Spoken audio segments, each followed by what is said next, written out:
కల్వకుర్తి పట్టణంలోని గాంధీనగర్ 14 వార్డులో 4 రోజుల నుండి మంచినీరు లేక ఇబ్బందులు పడుతున్న కాలనీ వాసులు రాఖీ పౌర్ణమి పండుగ రోజు మంచినీరు లేకపోవడంతో ఈ సమస్యను 14 వార్డు గాంధీనగర్ వెల్ఫేర్ సొసైటీకి చెప్పగా కల్వకుర్తి మున్సిపల్ చైర్మన్ రెడ్మా సత్రం దృష్టికి తీసుకెళ్లిన గాంధీనగర్ వెల్ఫేర్ అసోసియేషన్ అధ్యక్షుడు సయ్యద్ ఎజాజ్ అలీ వెంటనే స్పందించిన మున్సిపల్ చైర్మన్ ఎడ్మా సత్యం మున్సిపాలిటీ తరపున ఒక నీళ్ల ట్యాంకును పంపించడం జరిగింది.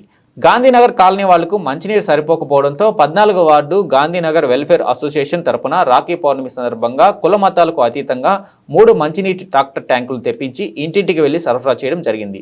గాంధీనగర్ కాలనీ వాసులు మాట్లాడుతూ గాంధీనగర్ వెల్ఫేర్ అసోసియేషన్ అధ్యక్షులు సయ్యద్ ఎజాజ్ ఎప్పుడు ఏ ఆపద వచ్చినా ఏ సమస్య వచ్చినా ముందుంటాడని 4 రోజులుగా మంచినీళ్లు రాక నానా ఇబ్బందులు పడుతుంటే 14 వార్డు గాంధీనగర్ వెల్ఫేర్ అసోసియేషన్ తరపున వాటర్ ట్యాంకుల ద్వారా ఇంటింటికి తిరిగి మంచినీరు సరఫరా చేసి నలుగురికి ఆదర్శంగా నిలుస్తున్నారని గాంధీనగర్ కాలనీకి మంచి పేరు తెస్తున్నారని గాంధీనగర్ వెల్ఫేర్ అసోసియేషన్ వారికి కృతజ్ఞతలు తెలియజేశారు.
గత 3 రోజుల నుంచి నల్లాలు లేకుండే మన సంస్థ వారు ఎజాస్ వారు ఏ సంస్థ వాళ్ళు వచ్చి నీళ్ళు అందించారు.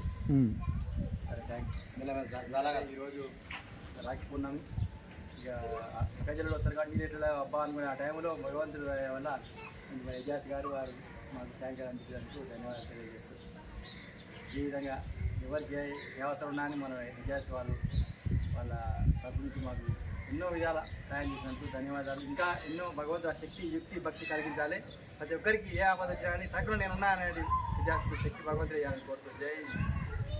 ఒకవేళ మీకు రేపు కూడా అవసరం ఉంటే నాకు కాల్ చేయండి, మళ్ళీ ఒక ట్యాంకర్ పంపుతాం. నీళ్ళ సౌకర్యం అందరికీ పంపుతాం. చాలా మంచిగా అడిగి కూడా ఏం కావాలా అని అడిగి మరి సమస్యలను దాన్ని నేను పరిష్కరిస్తా అని ఆ విధంగా ఎలాంటి ఇబ్బంది లేకుండా చేసినందుకు ధన్యవాదాలు. అతనికి కూడా భగవంతుడు శక్తి యుక్తి భక్తి కలిగించి మంచి ప్రేరణ కలగాలి.